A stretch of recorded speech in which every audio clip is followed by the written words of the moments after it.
Hello there, hope you don't mind sitting through another huge haul, this time from Sephora Australia. This is another cumulative haul and actually a two-parter. The first lot of products I bought about 6 months ago in Melbourne, so you might have seen a couple of them sneak into videos already, and the others I bought a few weeks ago in Sydney. I don't have Sephora Australia in my city, so I'd been saving a few things on my list.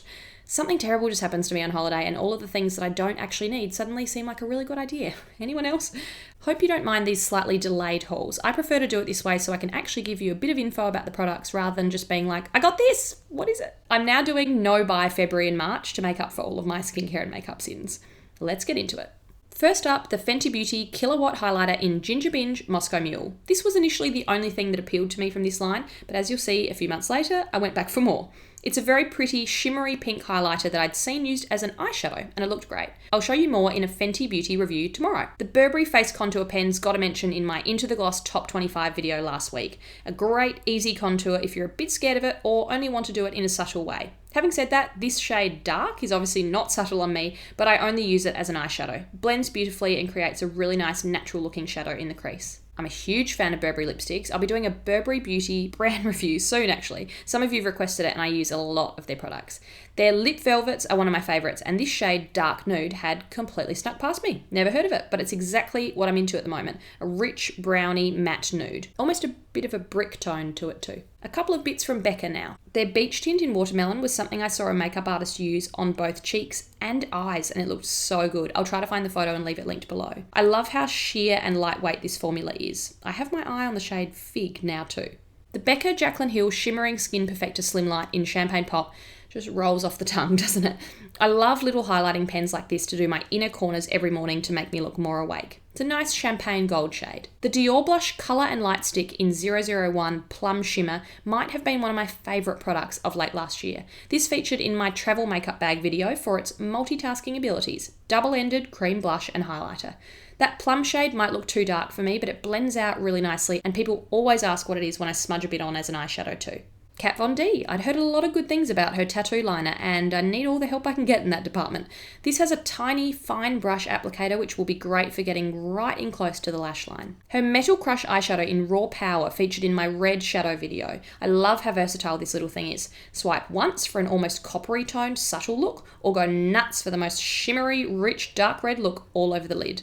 Bit of a brush restock now. The Zoeva 110 Face Shape Brush is one Lisa Eldridge uses a lot to create a flawless base. I wanted to give it a go to blend concealer on spots. The 224 Luxe Smoky Shader Brush will be a great one for patting on colour if you're wanting to build a more intense eye look. 225 Luxe Eye Blender Brush is nearly a MAC 214 dupe. That's my favourite style of brush for applying shadow all over the lid. Then the 228 Luxe Crease Brush will be perfect for sweeping a wash of colour through the crease. Fast forward to real time now, or a few weeks ago in Sydney at least, and I topped up on a few bits starting with Fenty Beauty. Over time, more things from this brand just started to look like a bit of fun to try. Very excited to start using these. I'll go through everything in more detail in tomorrow's video, but for now, here's a sneak peek at the shades I picked. Finally, I was so excited to see the Bite Beauty multi-sticks in store. So many people recommended them and you weren't wrong. I loved them so much I went back and got 2 more the next day.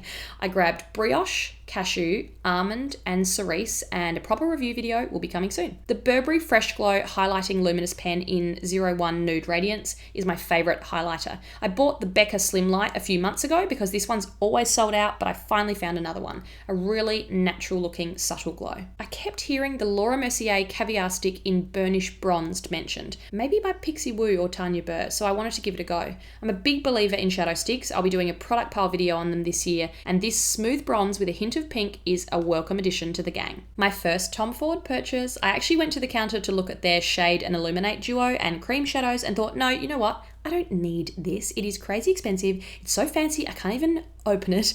And then I saw this, the Private Shadow in 04 Agenda Rouge, and my Steely Resolve went out the window. This deep red burgundy shade is exactly what I love using all over my lids every day. Obsessed. The Marc Jacobs Hightliner Gel Eye Crayon in Orange Crush was something I saw used in a tutorial recently and it created such a refreshing pop of colour on the eye. Okay, wait, hang on. Is this thing on? Apparently not. It's not really doing anything and it feels really dry. That's not what happened in store. Okay, let's sharpen this thing, see if it helps. Okay, a bit better. Excuse me? Are you serious? What the hell? That is not okay. This is meant to be a creamy gel eyeliner, not a banged up, dried out twist up disaster. Far out, this is so annoying. I would definitely be returning this if I wasn't already in another city. Let this be a lesson to you. Test your products before you leave. Let me know if anyone else's highliner has lost the plot like this. Not very impressed. Let me regain my composure by looking at cute travel minis now. I used some Sephora points to grab a few travel size Kat Von D tattoo liners. Make sure you always ask how many points you're up to, because I had enough for 10% off and my points didn't show up on the screen the day before when I spent a fortune. Love that. Sorry to end on a bit of a negative note. Seriously, Marc Jacobs. Hope you've enjoyed having a look at some new additions to my makeup rotation. Please let me know if you use any of these products, and I'd love to hear what you've been buying at Sephora recently. See you next time.